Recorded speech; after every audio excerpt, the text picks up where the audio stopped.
আর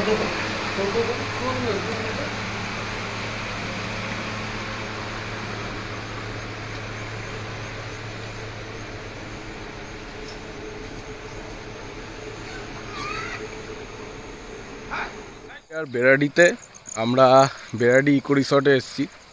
জায়গাটা অত্যাধিক মনোরম জায়গা, কিন্তু এখানে একটা প্রবলেম হলো, এখানে তুমি যদি এসে মানে একদম লোকালের মতন সব কিছু এক্সপেক্ট করো, সেগুলো তুমি পাবে না। যেমন এখানে সবসময় কারেন্ট থাকছে না, তুমি ফোনে চার্জ ফার্জ একটু প্রবলেম হতে পারে। রাস্তাঘাট, এখানে আসার রাস্তাটা খুবই ভয়ানক, বাট জায়গাটা totally out of the world. মানে জায়গাটা অসাধারণ। আমরা যেখানে আছি সামনের জায়গাটা দেখাচ্ছি তোমাকে। এ হচ্ছে অযোধ্যা পাহাড়। এটাই জাস্ট ওই দিক থেকে ঘুরে এসে, মানে পুরো অযোধ্যা পাহাড়ে বিভিন্ন পিক আছে, তার সেই পিকগুলোর মধ্যে একটা পিক। আর হচ্ছে এইটা পাহাড়ের নিচের দিক থেকে এসে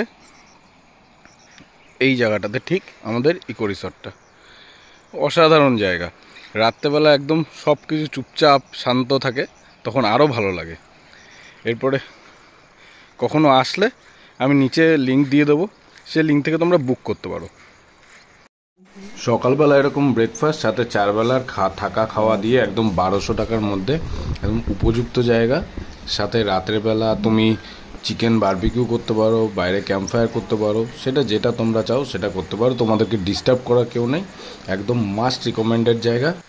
এরকম আরও ভিডিও দেখতে হলে আমার পেজটিকে ফলো করে রাখো। আর আমি এরকম যেখানেই যাই সেখানে তোমাদের এরকম ভিডিও দিয়ে দেবো। যদি ভালো লেগে থাকে লাইক করে দিও। Thank you.